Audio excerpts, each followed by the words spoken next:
like the Cavs, we gotta let them know. They got it with a ship for bees. They got it with a ship for bees. Ballin' like the Cavs, we gotta let them know. You are now locked in with Antoine Spivey. This is EnDaZone Sports.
Oh, I'm sorry, folks. I don't know if y'all heard me. Well, let me start over, reintroduce this show. Happy Friday. Welcome to this episode of EnDaZone Sports. I'm your host, the man with the plan with the cleanest ways in all the land, Spivey. Yes, sir. Yes, sir. Appreciate everybody that's tuning in on the Diva Spivey Media Network. Also, those that's tuning in on YouTube and Facebook as well. We got a hot show for y'all this Friday evening. We got some Thursday night football. We got some MLB. We got some NBA. The season starting this week for these Cavaliers. Let's go. Let's get it. We're going to talk about Jamar Chase, too, making history last night for the Cincinnati Bengals in that Thursday night thriller. What up, JD? With that being said, let's get it cracking. Let's get it started with the Thursday night football game last night between the Cincinnati Bengals and the Pittsburgh Steelers, an AFC North division game. We all know how these division games can go. And going into yesterday's game, they called it the Battle of the Onks. What do that mean? That means you had two 40-year-old quarterbacks starting the football game, and Joe Flacco and Aaron Rodgers. Cincinnati Bengals shocked the world last night. You know, it's a lot of things going on in Cincinnati. A lot of questions, losing Joe Burrow for the season. The offense wasn't looking good. They couldn't run the ball. They couldn't pass the ball. They couldn't do nothing. Then they made the trade for Joe Flacco, and they put up a pretty decent, good fight with the Green Bay Packers last week, even though they still lost that game, just to come back yesterday to beat the division rival Pittsburgh Steelers 33-31 in Cincinnati. They had the all-white going. My opinion, before I go any further, I think them all-white jerseys in Cincinnati be looking right. Look right. One of the hottest alternative jerseys right now in the NFL. The stadium was white out, white T-shirts, white jerseys, players the white on. They came out, what they say, you look good, you play good, and they did both yesterday. Very, very, very, very shocking and thriller game. I took the Steelers to win myself. Wasn't giving the Cincinnati Bengals a chance to win that game. My apologies, Bengals. Y'all did what y'all needed to do and got that dub. But I want to touch on a couple of things. One, let me start off with Mike Tomlin. I guess his interview ran about the Browns trading Joe Flacco to a rival team, and the Cincinnati Bengals came to fruition. Flacco lit them boys up. Flacco lit them up. Joe Flacco, 31 of 47, 342 yards, 3 touchdowns, no interceptions. That make it 5 touchdowns, no picks for Joe Flacco in his 2 games with the Cincinnati Bengals. Looking good. I know a lot of people out there, I know the Browns feeling dumb, feeling stupid for trading Joe Flacco to a division team, especially with the Bengals, and giving him weapons like Jamar Chase, T. Higgins, and even Chase Brown, who showed up yesterday. Um, I wasn't a Joe Flacco fan. I'm still not a Joe Flacco fan. I feel like, whenever you got receivers like T. Higgins and Jamar Chase, you got receivers that can make a quarterback look good, even a bad quarterback look good. But I'm not going to hate on Joe Flacco. He came out, he played well yesterday. He managed the game. They went down early, 10-0, just to reel off 17 quick points to end the half up 17-10. We even had a Joe Flacco sighting of RPO. Kind of fooled me. Had the cameraman fooled. I thought he gave it to Chase Brown. Joe Flacco ran, got 10 yards, a crucial play in that game yesterday to really seal the deal for the Cincinnati Bengals. I was asked a question today. What was this game, or who was this game mostly about? Was it more about the Cincinnati Bengals or more about the Pittsburgh Steelers? My opinion, it was more about the Steelers. And the reason why I said it was more about the Steelers, what is the Steelers known for? If anything else, what is they known for? Defense. And their defense this year has not been playing Pittsburgh-type defense. Of course, I don't expect for them to have a defense like they had back in the days with the Ryan Clarks of the world, the Troy Palomalus of the world, the Joey Porters of the world. They still got T.J. Watt over there. They brought in Jalen Ramsey. They traded Minka Fitzpatrick, actually, to get Jalen Ramsey over there to get them depth and boost up that back end of the defense. They still got Hayward on that line, but I just don't know what is going on with this defense, especially led by Mike Tomlin. And, he was hired by Pittsburgh coming from Minnesota as a defensive-minded coach. I don't know what's going on with the defense this year. I don't know. Like, I thought, the first game of the season against the Jets was just that, the first game of the season. People still getting their feet wet, getting acclimated, getting back into really game shape form. But then throughout the course of the season, it's just everybody, I ain't going to say have their way with the Steelers defense, but having their way with the Steelers defense. And coming into that game yesterday, the Cincinnati Bengals unable to run the football. I believe Chase Brown was averaging a mere 2.9, almost 3 yards, basically a carry for the Bengals.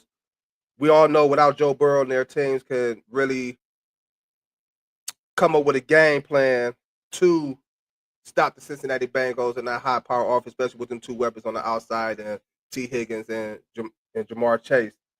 But the Bengals came to play last night.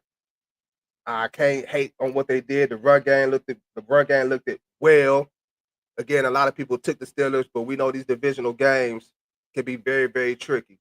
And as they were saying a lot last night, even these Thursday night games can be very, very tricky. I'm not a Thursday night football person, especially when it comes to, my fantasy league that I'm in. All my teams, I don't do really good on Thursdays, but Thursday night games to me tend to be boring. But last night game was very, very, very, very exciting. With the Cincinnati Bengals again coming out with the victory, 33-31 over the Pittsburgh Steelers. What's next? What's next for the Steelers? And it was the offense played well. Aaron Rodgers threw 4 touchdowns, had 2 picks, two crucial interceptions. Passes that he should have been throwing, but we know that's AR. That's what he's been doing his whole career, throwing passes that we don't typically see other quarterbacks throw. But he could do that because he's Aaron Rodgers, and he's going to make that up by making plays. But it's not the same Aaron Rodgers of old. He's getting older, but it's not the same Aaron Rodgers from the Green Bay Packer days. But overall, good game. Cincinnati can't knock y'all. They now move to 3-4, ending a 4-game losing streak. The Pittsburgh Steelers now fall to 4-2. They had a chance to grab the ALC North last night to go 5-1 and really put pressure on the Baltimore Ravens. Even they got a healthy Lamar Jackson coming back. You don't want to get them going, even though they got a suspect defense as well.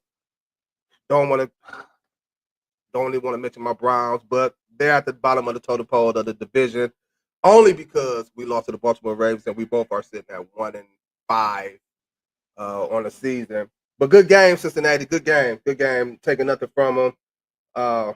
We'll see what's next. We'll see if Joe Flacco can keep that magic going as he did for the Browns 2 years ago to lead them to the playoffs, just for us to get smacked. Yep, I'm going to keep throwing that in there. Just for us to get smacked by the Houston Texans in the playoffs with Flacco 2 pick sixes. I want to talk about your boy Jamar Chase. Last night, I've seen some great wide receivers had some good games, played some serious ball, but I have not seen a game like I seen last night.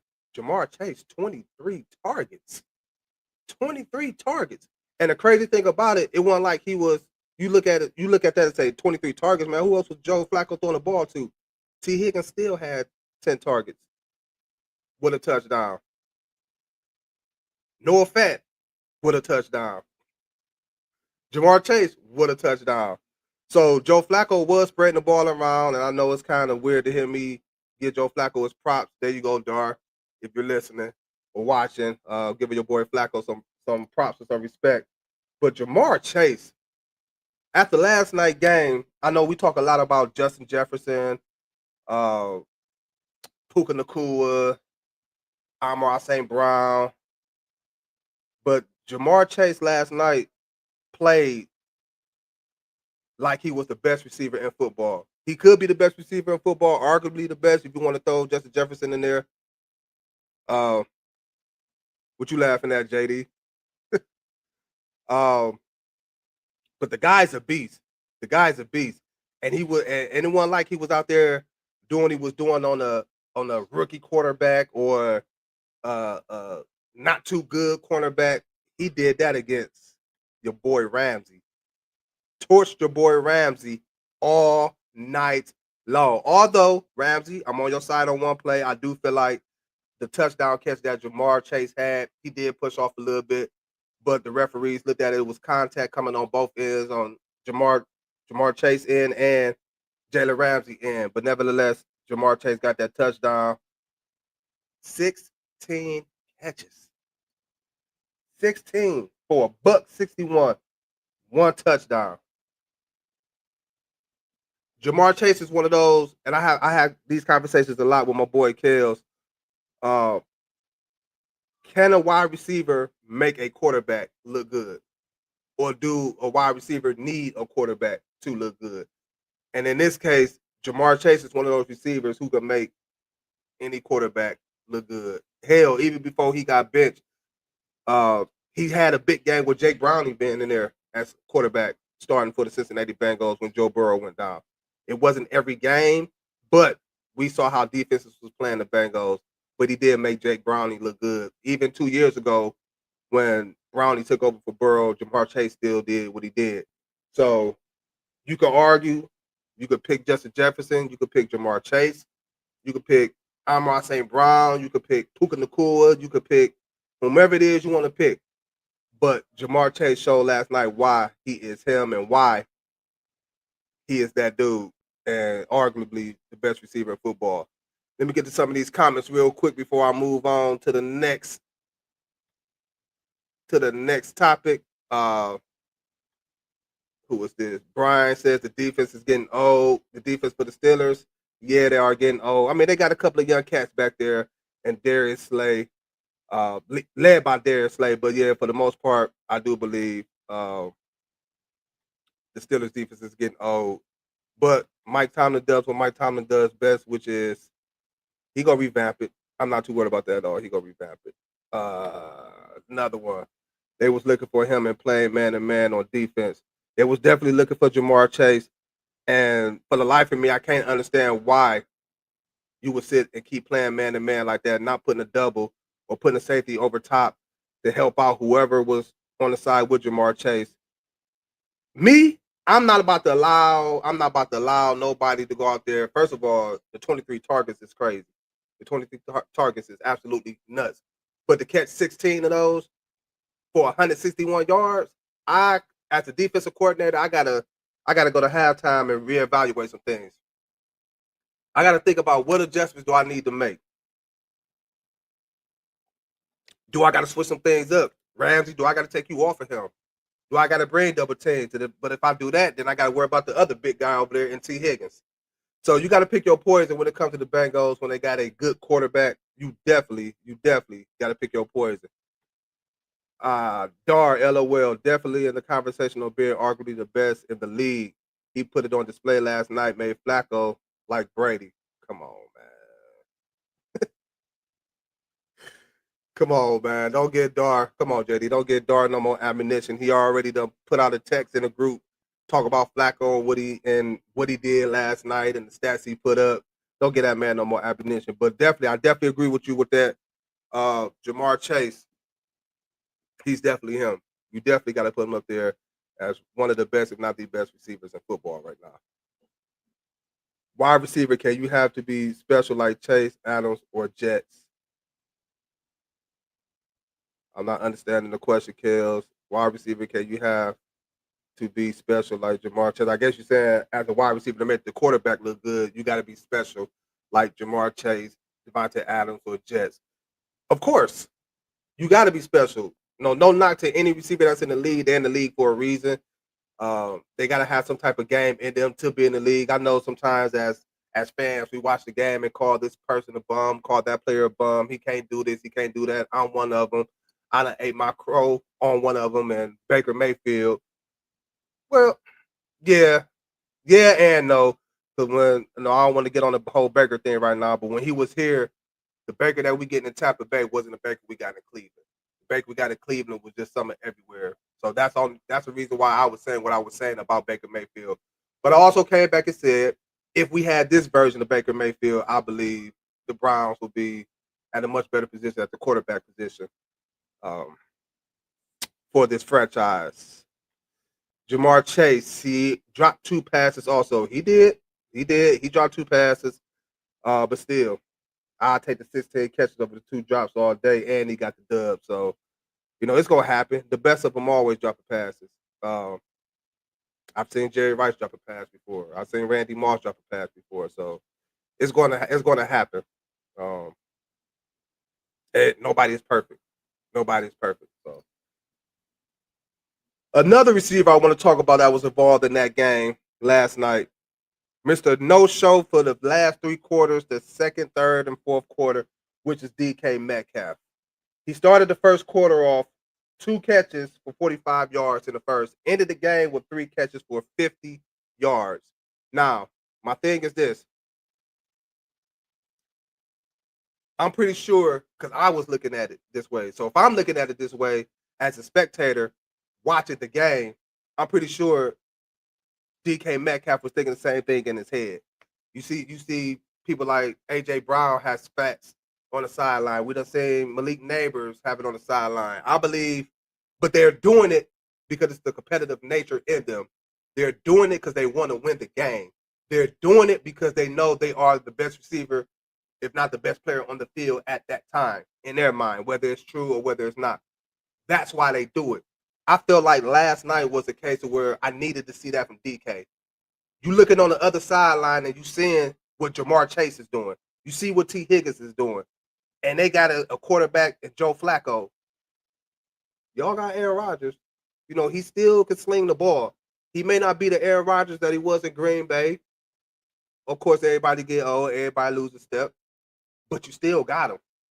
So for the life of me, and this coming down to the coaching, I couldn't understand why Mike Tomlin was not trying to get his best playmaker on offense involved more in the game, especially seeing what the other 2 receivers on the other side of the field is doing, on the other side of the sideline, is doing. Yeah, Jaylen Warren had a big game, and still no touchdown for over 100 yards rushing.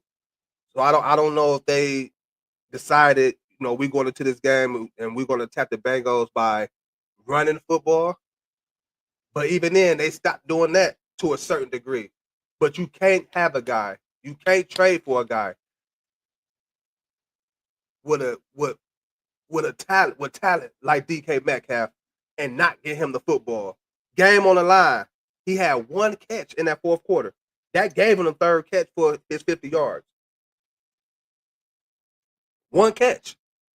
But you look at it on the opposite sideline, when the Bengals needed big plays, when they just need to make a play, period. 3rd down, 3rd and long, 2nd and long. Who did you see them go to? Their big playmaker. They went to their number 1 guy. Hell, they went to the number 2 guy. Hell. Noah Fant got involved. Not taking nothing away from Pat Fairmouth. Shout out to Fairmouth, who had a hell of a game as well. Shout out to Fairmouth. 2 touchdowns. He had the game-winning touchdown off that long pass, which was a broken defensive play from the Cincinnati Bengals, but still, Tomlin, Arthur Smith, Aaron Rodgers, you got to find a way. You got to find a way to get your boy DK Metcalf the ball. You got to find a way. That's what you brought him over here for, right? You didn't bring him over here just to get you 3 catches. 2 catches in the first quarter, disappeared the second, third, and fourth up until that 1 catch on the last drive that they tried to win the game more. Win the game more.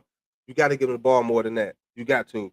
But shout out to DK, man. Like, showing his professionalism on the sideline, not spazzing. Me, I would have spazzed.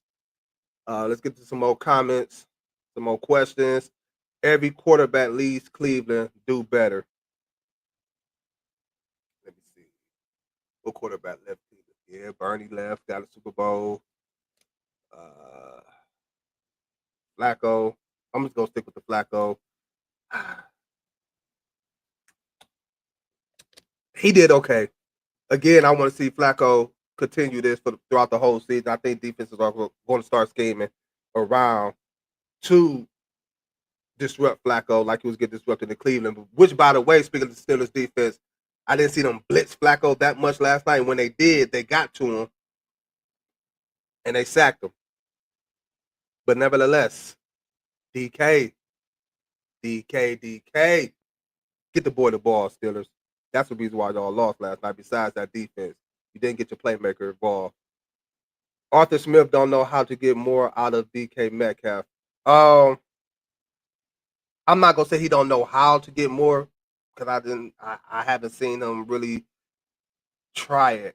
I believe he can. I don't know if it's that they don't want to put too much pressure or too much responsibility on Aaron Rodgers at this state in his career, looking at the offense, and maybe they relying on the defense as well to eliminate some of that pressure on offense. But I think, again, if it was me, I think if DK went out there and spaz, you notice anytime a wide receiver spaz, they come out the next game and get the ball. So I think if they actually sat down, they could come up with plays to get him the ball. I don't care if it's on quick screens, cut that slant shit out. Like, DK fast and too big just to be hitting slants all day, every day. Let me get some vertical routes from him. Let me get some 10 to 15 yard routes from DK Metcalf. Utilize what you have. Utilize your talent. Don't waste it. You got him for a reason. The Steelers need another wide receiver. Indeed, they do, which is now being reported that the Steelers are in the market to upgrade on a number 2 wide receiver. I'm hearing names like AJ Brown. I'm hearing names like Jacoby Myers. I'm hearing names. Who was the other name? I can't get the boy's name out. I can't get his name out. But it's gonna come to me, and I'll definitely let y'all know the name. But they are in the market to get another wide receiver. They are in the market. I feel like they need to. That will also help that offense as well. Take some pressure off of DK, Junu, the big boy Washington. That's a big boy. That's a big boy. That boy was 6'9", no, 6'7", whatever he is, 240, 260, no, 300 pounds. That's a big ass tight end. Look, I'm trying to target him every time we got the ball on offense. That's a big boy. That is a big boy. But overall, throughout the whole Thursday night game, man, them my takeaways from Thursday night football. Great game from the Cincinnati Bengals. They got the dub. Great offensive performance from Joe Flacco, Jamar Chase, T. Higgins, Jalen Warren, good game. Aaron Rodgers, a good game, even though he had the 2. Chris Olave, that's another one. Chris Olave is another target that the Steelers are looking at for a number 2 wide receiver over there. But the story of the night, Jamar Chase and the Bengals. That was my whole aspect on the Thursday night football game and my thoughts and what I just wanted to deliver to y'all, on that game last night. But I'm glad the Steelers lost. I'm glad. That was for the Browns. Good job, y'all. Good job, Trey Flacco. Good job. Moving on. We got the Browns, Dolphins, Sunday. Both teams coming to this game at 1-5. Both teams are struggling. I touched on earlier. We've been touching on for the past couple of weeks. As far as on the Browns end, they were struggling to the point they traded Joe Flacco. Offensive lineman is hurt. They move on to Dylan Gabriel. Quinshon Judkins is back. Let me not say back, but everybody know he was missing like the first game of the season. He really did get acclimated to like the third game, I believe. And then you look at on the Dolphins end, I don't know what's going on with them. I have no idea what's going on with the Miami Dolphins. They lose Tyreek Hill for the season to an unfortunate injury. Get better, Tyreek. Get better, get well, come back soon. Of course, be healthy before you get back. The only thing I think the Dolphins got going for them right now is they run the game at Devon Achane. But he got a big task against the Cleveland Browns run defense, who ranked number 1 in the league against the run. They ranked overall fourth in the NFL in defense, but ain't been looking like that the past couple of weeks. Been giving up big plays, been giving up too many points. But I feel like this is a game where they can get it together. The weather is supposed to be bad, not supposed to be good weather, very windy.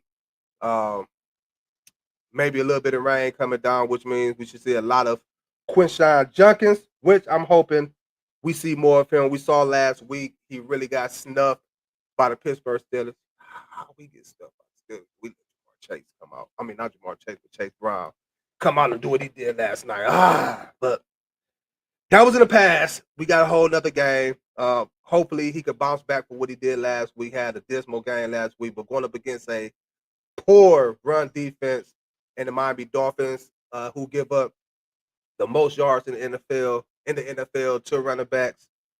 So I'm hoping this could be a bounce back game for Quinshon Judkins. I want to see, let me not say expecting, I want to see a 100-yard game for Quinshon Judkins for a couple of reasons. One, for some personal reasons, of course, for my fantasy team. Other reasons is we get that ground game going, especially in that type of weather. Then I can open up the dump off plays, short, intermediate passes, because I don't expect to see a lot of deep passes thrown in this game. If the weather's going to be what they're saying it's going to be, I expect a lot of run game and a lot of dump offs for the Cleveland Browns. Get this question in from Kill. Do you think Tua is not aggressive because of his concussions? Good question. Good question. It's hard for me to say. I just think it's just the league has caught up to the Dolphins and their play style. They've been catching up to the Dolphins and their play style for a couple of years now.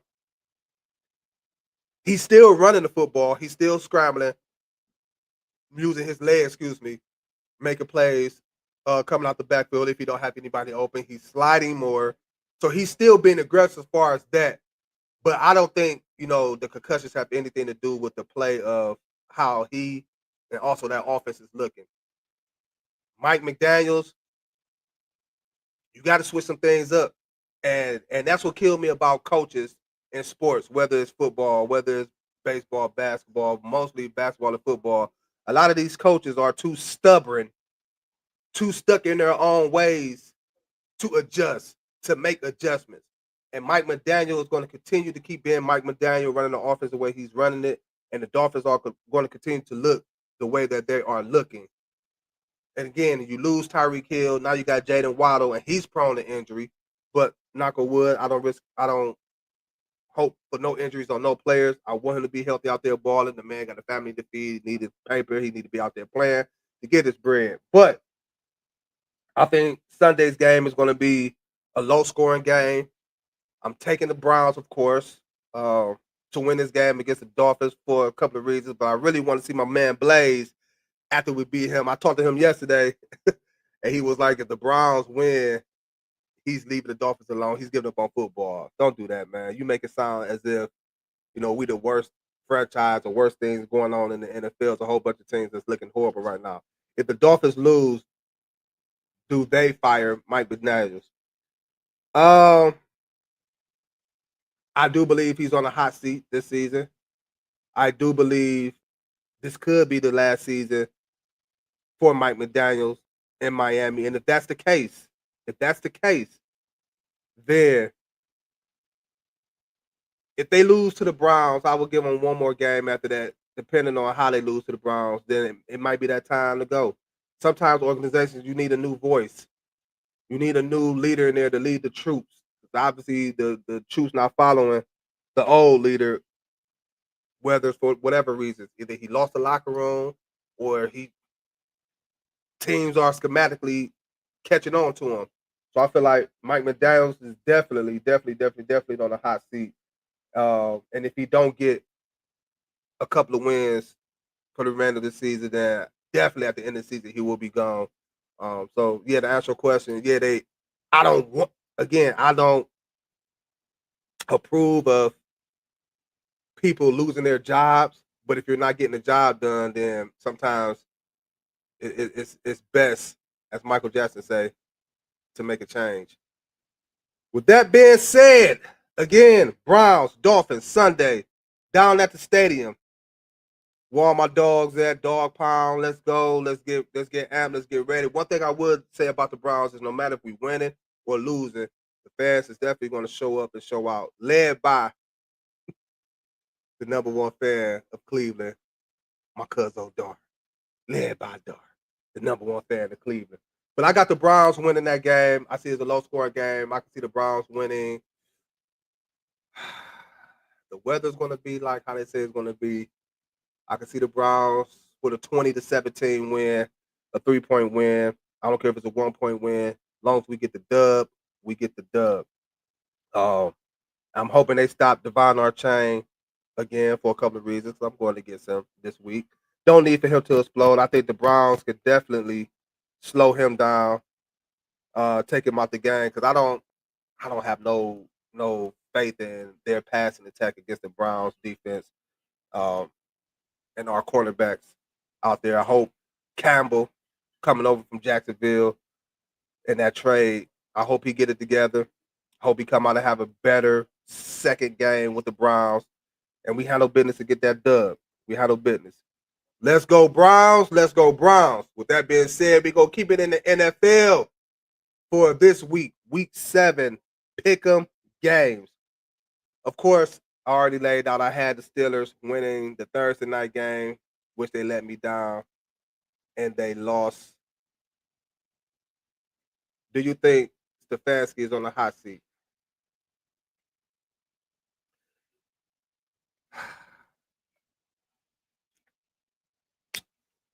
This is the question that keep floating around. Same question keep floating around. Yes, I think Stefanski's on the hot seat. Can I see the Browns moving on from Stefanski after this year? Depending on, again, like McDaniels, we don't start getting dubs up under our belts and we keep looking the way we looking. He's definitely gone. So, yes, he's another coach on the hot seat. Getting back to these Week 7 NFL pick'em games, I picked the Steelers. They lost to the Bengals, so I'm 0 for 1 right there.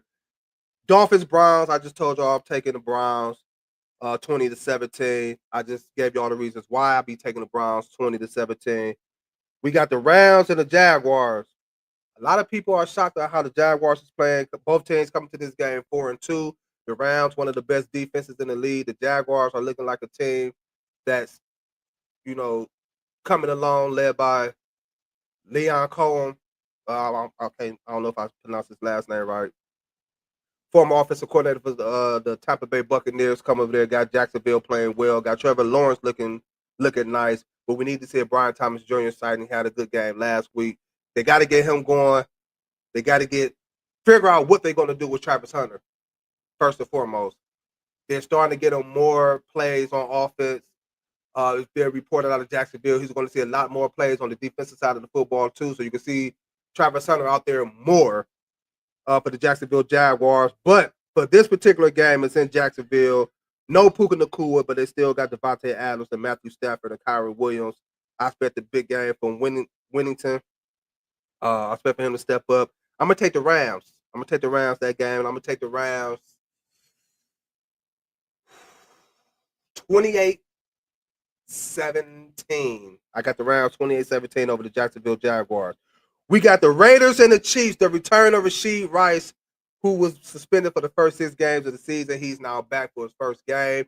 I'm pretty sure the Chiefs are going to try to get him acclimated early on, get him a lot of targets early on, get him going early. You know how it be when the player first come back, they want to get their feet wet, get it. It's a lot of excitement going on. It's in Kansas City. It's a home game. So I expect Rashid Rice to have a decent game. I don't want him to, but I expect for the Chiefs to try to get on the ball. But of course, I'm taking the Chiefs to win that game, to move to 4-3 over the Raiders. They're going to be missing Brock Bowers, who's not going to play again. Don't know what's going on with Jacoby Myers. Don't know what's going on with Geno Smith. Don't know what's going on with Pete Carroll.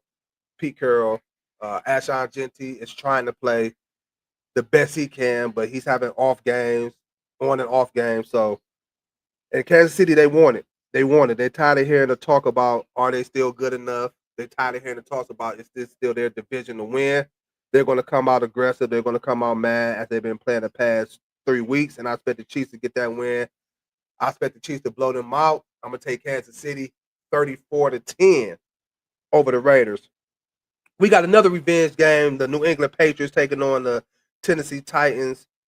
Vrabel going back to Tennessee, where he was the coach from 16 to 24, I believe, and they let him go. Drake May is playing immaculate football. The passing game is looking well. You don't know, it's any given week with them. You may have Hunter Henry one game. You may have Stephon Diggs one game. You may have Keyshawn Boutte one game. I'm still waiting to see Travion Henderson get more involved in that offense, considering how he was looking during the preseason. I want to see him get more involved for the New England Patriots. They still got Ramondre Stevenson, Mr. Fumbleitis himself, but he's been playing decent the past couple of weeks. I'm going to take the New England Patriots that game, and possibly another blowout. 31-10. I'm going to take the Patriots 31-10. Panthers and the Jets. We got a lot of storylines in this game. We got Chuba Hubbard coming back, but Rico Dowd has been named the starter. He's going to get the bulk of the carries still, coming off of 2 tremendous games, back-to-back games at that, for the Carolina Panthers.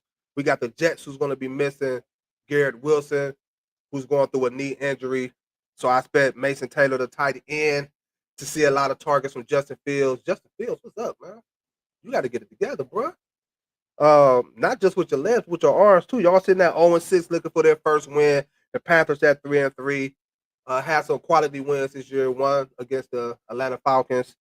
It's in New York. I'm gonna take the Carolina Panthers this game, 24-17 over the Jets, and the Jets going to still remain the only winless team in the NFL at 0-7. Next game, we got the Saints and the Bears. The Bears. We got Caleb Williams playing great football. We got Roma Duze playing great football, except for the bad game he had last week. But that's just one game. Again, nobody is going to be perfect. You're going to have games like that. The Saints is the Aints right now. Alvin Kamara, his age, you start to see his age really catching up to him. No quarterback play. Spencer Rattler, he's trying. You got Jawan Johnson, who started off the season playing good. He's dropping off. They got Taysom Hill coming back. Olave is getting the targets, but not seeing the end zone as much for the New Orleans Saints. So I'm gonna take the Bears in Chicago to win this game, 24-16. The Saints gonna make it close. The Saints been surprising people a lot by how they've been playing, making games competitive, even though they are 1-5. A couple of their games have been competitive but fall short, and they're going to fall short again Sunday to the Chicago Bears. We got the Eagles and the Vikings. Don't know what's going on in Philly.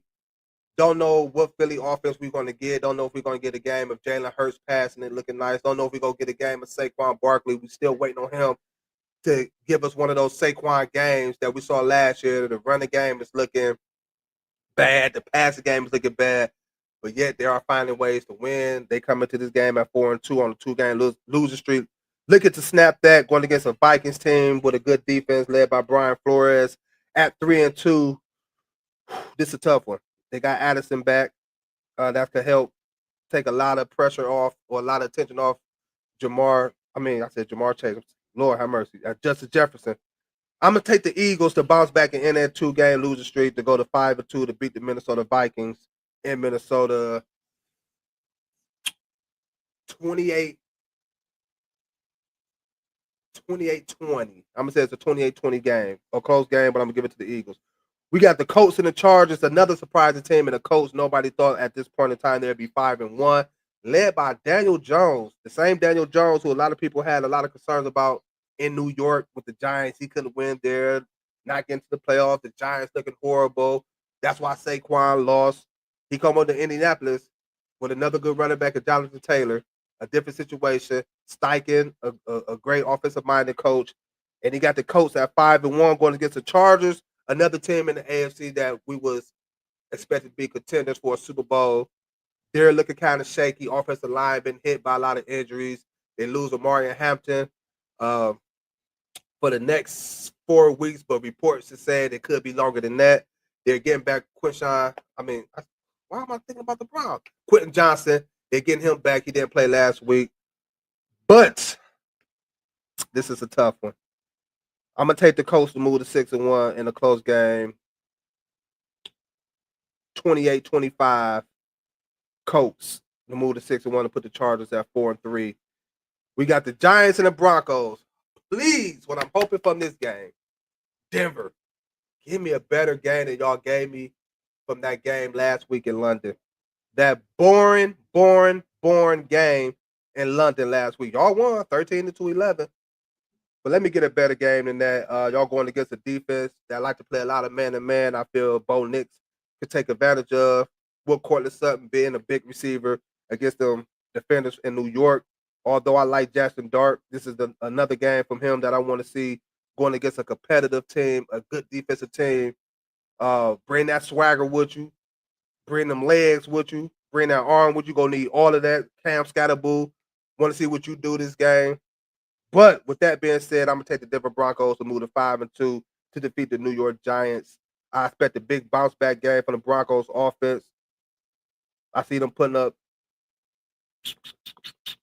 31-17 over the New York Giants in Denver.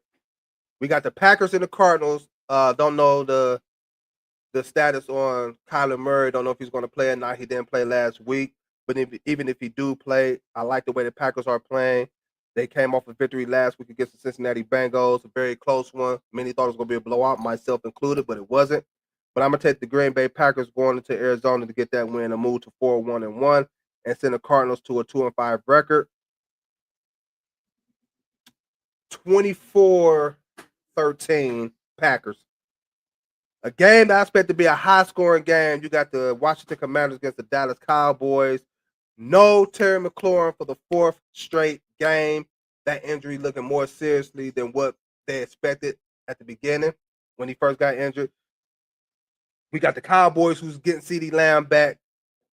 Who's getting CeeDee Lamb back to add with Jordan Pickens. And we see what Pickens and Dak Prescott been doing. Now you're giving them CeeDee Lamb back.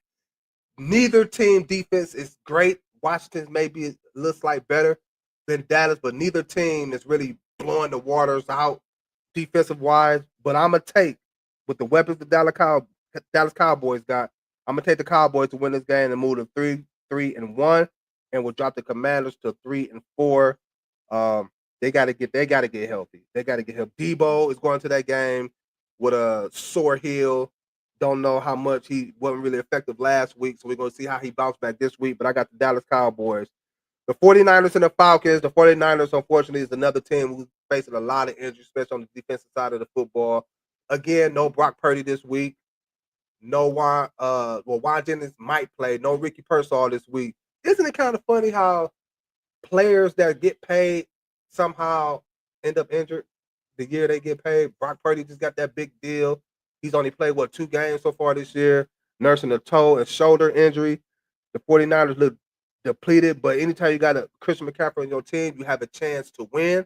George Kittle's is coming back, by the way. They're hoping he can get out there after missing the past 4 weeks on the IR list. But I'm going to take the Atlanta Falcons. They come off a big game, beating the Buffalo Bills.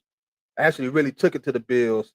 The game is in San Francisco, but I'm gonna take the Falcons to move to 4-2, to drop the 49ers to 4-3, the Falcons to get that win. In the 2 Monday night games, we got another team who's been hit with injuries left and right, and that is the Tampa Bay Buccaneers, led by MVP candidate Baker Mayfield. No Chris Godwin this game. Mike Evans is reportedly practicing this week at a limited fashion, hoping he could get back out there Sunday to get Baker Mayfield at least one of his targets. Noah Mekabuka, he's out. You have Tez Johnson, who had a big game last week. You got Cade Otton, who might see a lot of action come Monday. But I was one of the ones that, looking at this team, like how was they winning? A lot of their games, they winning off of Baker Mayfield, game-winning drives, hitting game-winning field goals. But they got they work cut out this Monday against the Detroit Lions, who's looking immaculate again this season, led by Jared Goff, Jahmyr Gibbs, Amon St. Brown in Detroit. I'm doing it again, y'all. I'm going against the Tampa Bay Buccaneers, and I'm going to take the Detroit Lions to win this game, which I think is going to be another high-scoring game. I got Detroit winning 38-27 over the Tampa Bay Buccaneers in Detroit. And the final game of the week is another Monday night game between the Houston Texans and the Seattle Seahawks. Seattle is another one of those teams that is catching everybody's eye. Their defense is one of the top defenses in the league. They are missing a couple of pieces as well, but even with them missing them pieces, they're still playing great football. Sam Darnold is playing sick out of his mind again. Jackson Smith-Njigba is playing lights out right now. To me, the best wide receiver in football this season. He's showing it. He's on the field. The stats are showing it as well. I'm going to go with the Seattle Seahawks at home to defeat the Houston Texans, to move them to Seattle being 5-2 and dropping the Texans down to 2-4. Them are my pick'em games for week 7. Let me get into some of these comments real quick for my man Dave. What's up, Dave? Why are the Patriots so spoiled? Championships. When you win championships like they have been winning, you're going to be spoiled. I should know. I'm spoiled because all I do is win championships. And we looking kind of shabby messing with these ESPN leagues, but it's all good. We gonna bounce back and turn it around. Do they need to trade Alvin Kamara, send him to the Chargers? Alvin Kamara, yes, is another name that's been brought up to be traded. Got a lot of players' names been thrown out there this season as far as trades, a lot of veterans. But to the Chargers, the Chargers name been thrown out there. The Chiefs been thrown out there. The Patriots have been thrown out there. I just think Alvin Kamara, wherever he's going to make a big impact for that team. Not only rushing, but he's one of those backs that can receive the ball as well out the backfield. And maybe he's another one of those players that need a new scenery, a different change of scenery to get that back. But definitely, and you got Kendrick Miller who's stepping up, who's actually getting a lot of opportunities over there in New Orleans, splitting a lot of time with Alvin Kamara. Alvin Kamara still is the lead back, but Kendrick Miller is getting a lot of carries. But I definitely can see Alvin Kamara being traded real soon from the New Orleans Saints. Again, that was my NFL Week 7 pick'em games. Moving on, let's talk some MLB. We got the Dodgers on the verge of going to another World Series. They're up 3-0 on the Milwaukee Brewers, a team that came into the playoffs with the best record in the majors, and now down 3-0. Their offense is looking atrocious. 9 hits total in 3 games in the National League Championship. Let me say that again. 9 hits in 3 games. And y'all are one of the best hitting teams in the majors. Best record in the majors. And the Dodgers got y'all looking like y'all shouldn't be here. The Dodgers are 8-1 this postseason. The pitcher's ERA is under 2, 129 or 189, I believe. The bats is hitting. I told y'all, watch out for Freddie Freeman. That boy he's a pro. He's a pro. Oh my God, Dave, you done got us started LOL championships. Hey, I'm just answering a question the man asked, and I can relate to it. So chill out, JD. Chill out. Baseball is pay to win. That's why I hate it. Again, I'm with you on that, Dave. I feel like, and I always say this because of Major League Baseball, they need a salary cap to start making it more competitive. I'm tired of seeing the same teams every year. Yankees, Dodgers, Philly, Mets, even though the Mets didn't make it this year, but have the biggest payroll in baseball. Think about that. That just goes to show. Just because you got the money to spend, that don't necessarily bring you championships. Look at the Yankees as well. But getting back to the Dodgers, up 3-0, looking like they want it. Looking like they want it. Look like the best team out of the remaining four in this year's playoffs. Again, on the verge of going to the World Series, up 3-0 on the Milwaukee Brewers. I think this series is over with. It's going to be a sweep for the Dodgers, and they're going to move on to face the winner between the American League Championship, Toronto and Seattle. Toronto even up the series at 2. Seattle won the first 2 games, and you could say blowout fashion. Toronto came back, returned the favor, blew them out twice. Series now 2-2. I told you all coming into the series, I expect it to be a competitive series. You had 2 offenses that have bats that could get runs, and they're showing it right now in this series. Toronto looking to go up 3-2. Seattle looking to go up 3-2. I'm sticking to what I said. I'm sticking to my pick that I picked at the beginning of this series, which is the Seattle Mariners to win this series and to move on to face the Dodgers in the World Series. Vladimir Guerrero is playing out of his mind. George Springer, it's been George Springer. We know what he do in the postseason. Looking back when he was with the Houston Astros, we know what he's going to do. Seattle, the pitching staff is looking well. Crawford is hitting the ball well. My MVP of baseball, Kyle Raleigh, is doing what he do best, which is hitting home runs, keeping his team in the game. Shout out to Josh Naylor, a former Guardian, who's also contributing over there with the Seattle Mariners. It's a very good series. I expect for the series to go 7. And again, I'm taking the Seattle Mariners to win that series in 7. Right now, it's tied 2-2 with the next game being in Toronto. I forgot baseball is different than kind of like how NBA had their finals. The road team had 3, then the home team ended it with game 6 and game 7 on their home court. Kind of how it is in baseball. Seattle, Toronto is at home for the past 3, game 3, 4. They'll be at home for 5, and then Seattle will have the home game 6 and 7 at home where they will in this series. So again, I'm taking the Seattle Mariners, but again, hell of a series. Hell of a series. Let's move on to some NBA talk before we get up out of here. The Cavs open up the season next week against the Knicks. I can't wait. And I know. Cleveland fans, calm down. It might be a little rough early on. We're not going to have Darius Garland for the next 2 months, still recovering from that toe surgery. Max Strus, who injured his knee, will be out as well. But I got confidence in the players we brought in. I got confidence in Lonzo Ball. As long as he can stay healthy, I believe he can contribute big to this team. Not so much on the scoring end. He still get us 10 to 12 points. But really on the defensive end, he's a big guard who could guard the perimeter. And also that could take a lot of pressure off right now until we get Darius Garland back on Donovan Mitchell, where Lonzo Ball can run the point, dish out assists, grab rebounds as well.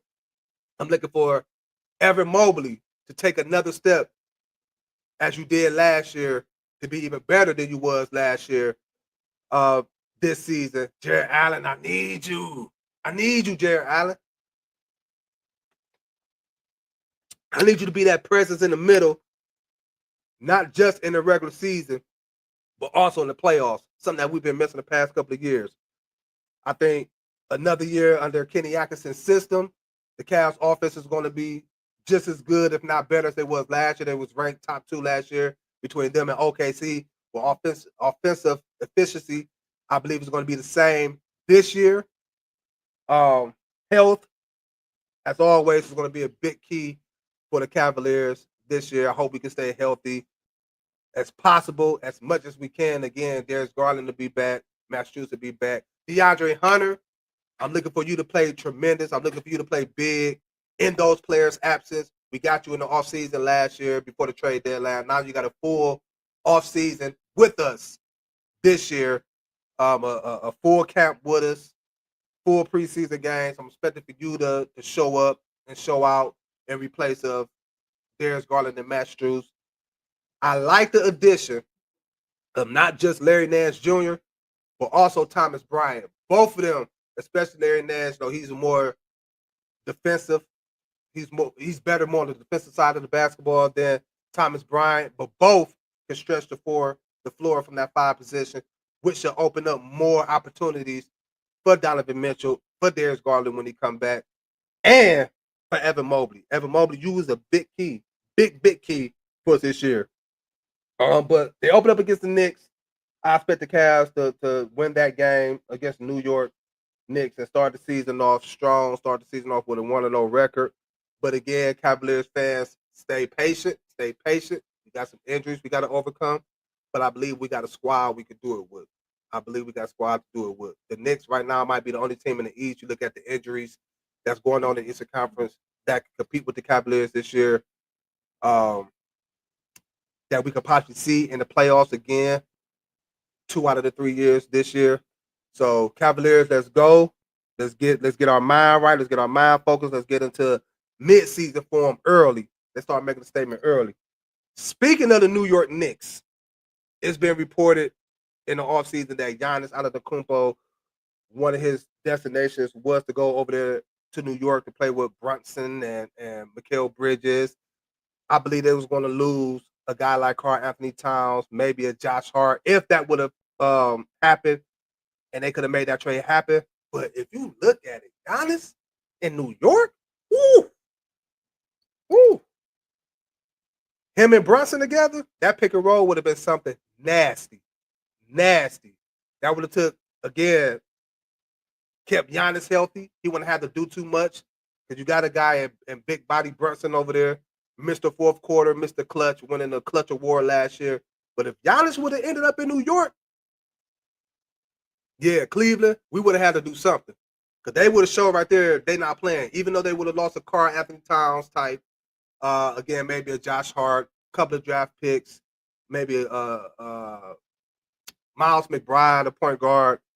But that would have been nasty. Glad it didn't happen, but that could have been something treacherous. But Giannis, go ahead and stay in Milwaukee, man. You was doing a lot of the talk as far as, you don't want to go nowhere to pair with a player to win a championship. They got to come to you. So keep that same mindset, unless you want to come to Cleveland, of course. This is the only time I'm going to be on Dar's side about players coming to Cleveland. If we could get a guy like Giannis, come on over here. With that being said, to end the show out, y'all, I'm going to give y'all my early season MVP pick of the NBA this year.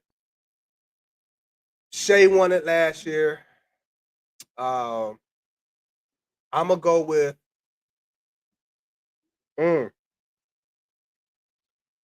my early season MVP pick this year. I'm going to go with Giannis.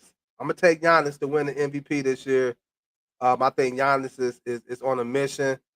I think Giannis want to show people he's trying to get back to another championship. He got one up under his belt.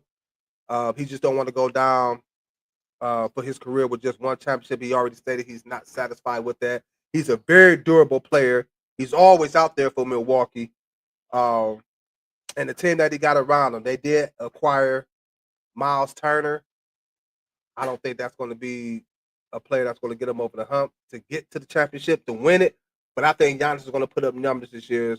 I was thinking about Luka, but I'm going to go with Giannis Antetokounmpo to win the championship this year. Appreciate you, JD. Appreciate you. With that being said, man, I greatly appreciate y'all for tuning in to this Friday's episode of EnDaZone Sports with your boy Spivey. I'm glad, happy y'all can end y'all work week with a brother like me. JD, you say Donovan Mitchell MVP. I wouldn't be mad at that. Cleveland babies all day. Let's go Cavs. That's right. Again, appreciate everybody that tuned in on the Diva Spivey Media Network. Also that tuned in on YouTube. Don't forget to hit that subscribe button for more content like you received tonight. I appreciate y'all always.